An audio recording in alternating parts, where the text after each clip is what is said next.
Hello everyone, today we have to see the induction and energy transfer. That means we have to show that the rate of doing mechanical work must be equal to the rate of heat energy produced in the loop. Right? So for that, let us consider the rectangular loop A, B, C, D. Some part of this loop is kept in a uniform magnetic field of induction B bar.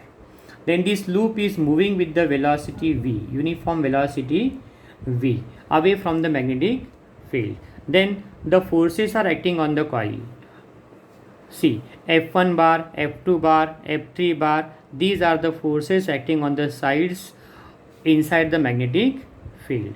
Then what happens as we pull the coil, then there is some work done by the coil, and that work done by the coil or work done on the loop, that is called as power. So the power is the rate of work on the loop, and that power is given by, we know the formula for power is equal to work upon time. Now we know work is the scalar product of force and displacement. So W is equal to F bar dot S bar upon T. Now we can shift the term. So P is equal to F bar dot S bar upon T, right? But displacement upon time, that is called as velocity. S bar is the displacement, T is the time. So displacement upon time is the velocity. So we can substitute here velocity. So P is equal to F bar dot V bar, means power is the scalar product of force and velocity. Now see, now what we have to see, we have to find the change in magnetic flux as we pull the coil or loop away from the magnetic field. Then there is a change in magnetic flux through the coil or through the loop. So how much is the change in magnetic flux through the loop? So that the magnitude of magnetic flux through the loop is given by phi b. That is given by what? B shows the magnetic field and phi shows the magnetic flux. So phi b is equal to B into A, means magnetic flux is the product of magnetic field and area. But we know the area of the coil, length of the coil is L and breadth of the coil inside the magnetic field is X. So what is the area then? That is equal to what?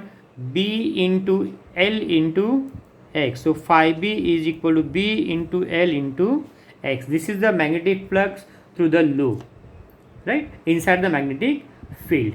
Now we know as X decreases, then what happens? The magnetic flux also decreases. As X decreases, magnetic flux decreases. As X increases, magnetic flux also increases. Now we have to find out the magnitude of induced EMF. So we can find out that induced EMF by using Faraday's law, that we know we have taken in the previous lecture. By Faraday's law, the magnitude of induced EMF is, what is that magnitude? Mod of E is equal to mod of d phi by dt, because our law is E is equal to minus d phi by dt. So for magnitude we have to take in the mod. So mod E is equal to mod of d phi by dt, or that is equal to d of dt of phi. Phi is phi b. So what is phi b? That is given by BL into X, right? Phi b is what? See here, BL into X, but BL is the constant, so write out of the derivative. So BL into dx by dt. But what is dx by dt? Rate of change of displacement with time, that is equal to velocity. So what is mod of E or E? That is equal to BL into V, equation number 1. This is the magnitude of induced EMF in a loop, that is product of B, L and V. See now see the figure number B. In the figure B, what? To the left side the EMF induced is given, R is the collective resistance and R is the current induced in the loop, right? So what you can say, what is the magnitude of induced current here in figure B? So from figure B, the magnitude of induced current is I is equal to, by Ohm's law, I is equal to E upon R. We know Ohm's law, I is equal to V upon R. So induced current is what? I is equal to E upon R. But we have to take the magnitude. So mod of E upon R. But mod of E we know in equation 1. See. So we can say from equation 1. What is from equation 1? Mod of, I is equal to, mod of E is what? BLV upon this R. That is the current induced in the loop, right? Now we know, see in the figure, F1 bar So F1 bar, F2 bar, F3 bar, these are the forces on the sides, but F2 bar and F3 bar, these two forces are equal and opposite to each other, so they cancel each other. But the remaining force is F1 bar, and that F1 bar is the force due to this magnetic field, which opposite to the force, external force required to move the coil away from the magnetic field. Means what we can say, F1 bar mod of F1 bar is equal to mod of F bar, right? Because they are opposite, so we can take the magnitude, so their signs are get removed. So F1 bar is equal to mod of F bar, and that force is given by, what is that force? We know ILB sine theta, but theta is 90 degree. Theta is 90 degree. 90 degree, why? Because length of the loop is perpendicular to the direction of magnetic field, so theta is 90 degree. Therefore, what is sine theta? Sine theta is equal to sine 90 is equal to 1. So what is mod of F bar then, or magnitude of force? That is ILB, right? So now we can write the force here now. So what is force then? So we have write force here, so we have to find out the power, but we know I we have taken here. What is the I from this equation 2? What is the I from equation 2? We can substitute the I. So what is then force F bar? F bar is equal to I is what? BLV upon R into this LB, into this LB. So what is the magnitude of force?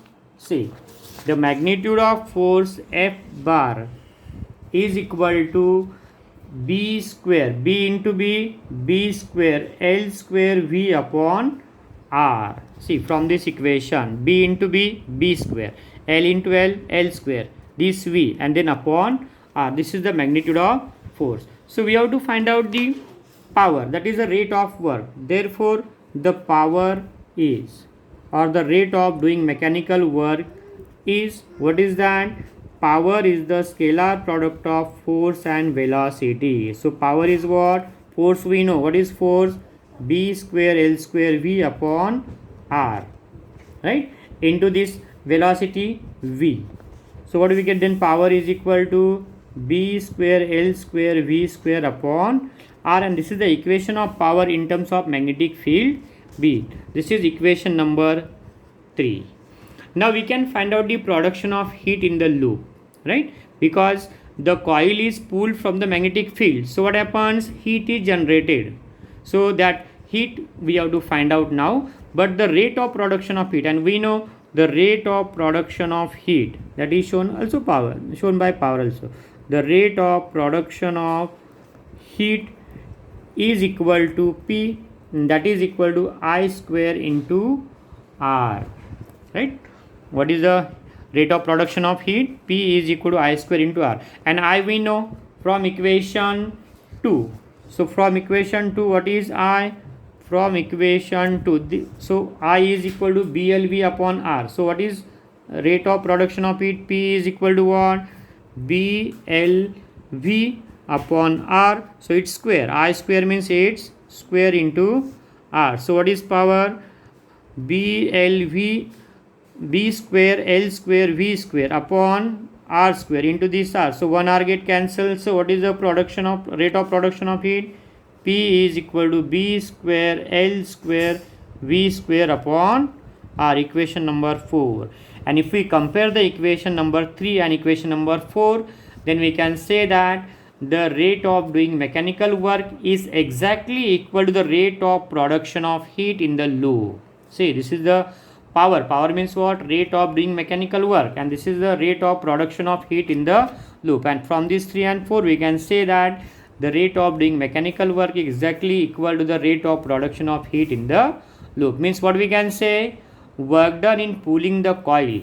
If we have to pull any coil from the magnetic field, then work done in pulling the coil or loop through the magnetic field is same as the heat energy in the loop, right? Thank you.